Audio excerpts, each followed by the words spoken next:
اور افطار اور اس کے بیچ میں کوشش کریں کہ کم از کم آدھا گھنٹہ یا 40 منٹس کا ایسا گیپ ہو کہ جس میں آپ چل پھر کے کچھ اپنا تھوڑا گھر کا سمیٹ لیں، تھوڑا چائے پی لیں، تھوڑا ریلیکس ہو کر. میں عموماً کوشش کرتی ہوں کہ جیسے نماز تراویح پڑھنے سے پہلے یا کلاس میں آنے سے پہلے کچھ دیر کی خاموشی اختیار کرتی ہوں. یہ بھی ایک تیاری ہوتی، یعنی جیسے مجھے یہاں آنا ہوتا ہے تو میں کوشش کرتی ہوں کہ میں اپنے کام نپٹا کے تھوڑا سا وقت مجھے ایسا مل جائے کہ جس میں میں صرف یعنی تھوڑی ذکر کر لوں اور یکسوئی اختیار کروں تاکہ اگلا کام بہتر ہو. اسی طرح میری عادت ہے کہ میں تراویح سے پہلے 5-7 منٹ کے لیے لیٹ جاتی ہوں خاموشی سے، اگر حالات اجازت دے، اللہ یہ کہ کوئی مہمان ہو یا کچھ، ورنہ اپنی روٹین جو اپنے ہاتھ میں ہوتی تو اس میں یہ ہے کہ ایک پوری ریلیکسیشن کی کیفیت ہوتی ہے. اگر آپ ریلیکس کرنے کے لیے اگر کوئی ایکسرسائز آپ کرتے ہوں تھوڑی بہت تو آپ اپنے آپ کو اس طرح بھی ریلیکس کر سکتے ہیں. پھر آپ دوبارہ وضو وغیرہ کر کے پھر آپ تراویح پڑھیں، پھر آپ دیکھیں کہ بہت لطف کے ساتھ آپ کی تراویح پڑھی جائے گی. ورنہ کیا ہوتا ہے کہ ہم کاموں میں اتنے لگے رہتے ہیں، گپ شپ پہ لگے رہتے ہیں، کوئی افطار کی ہوئی ہے یا افطار پارٹی پہ گئے ہوئے ہیں، بول رہے ہیں فالتو باتیں کر رہے ہیں، ریسیپیز ڈسکس کر رہے ہیں، اور پھر اس میں نماز کا وقت ہے تو اچھا ابھی چلتے ہیں وہ،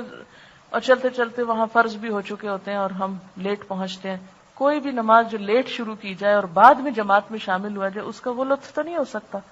جو تھوڑی دیر پہلے کرنے کا ہوتا ہے. لیکن یعنی اس وقت یہ جو آپ کا کانشیس بیدار کرنا ہے نا، یہ سارا کس چیز کے گرد گھومے گا کہ آپ کی جو عبادت ہے، آپ کا جو اصل رمضان کا کام ہے وہ پرائرٹی نمبر 1 رہے، وہ نہیں متاثر ہو. یعنی مثلاً اگر آپ کو تراویح کی باجماعت کہیں اویلیبل ہے، کوئی فیسلٹی ہے کہیں پر بھی آپ کے آس پاس اور آپ کو وہاں جانا ہے، اور کوئی آپ کو، ویسے میں تو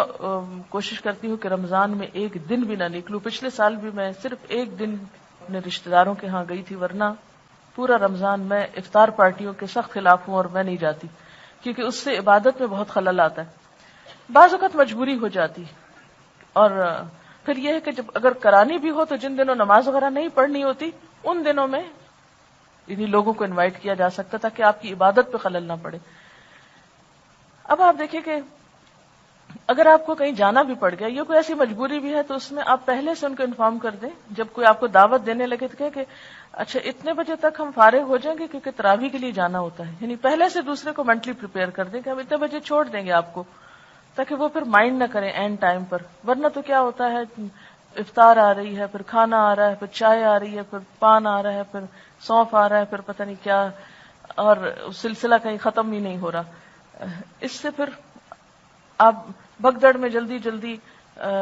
تراویح پڑھ رہے ہیں تو اس تراویح کا جس میں نہ کوئی خشوع ہو، نہ ہی کوئی لطف ہو، نہ اور آپ تھکے ہوئے ہوں یا آپ سو رہے ہوں یا آپ بیٹھ کے پڑھ رہے ہوں، ان چیزوں سے پرہیز کیجیے. یعنی آپ کی پرائرٹی نمبر 1 کیا ہے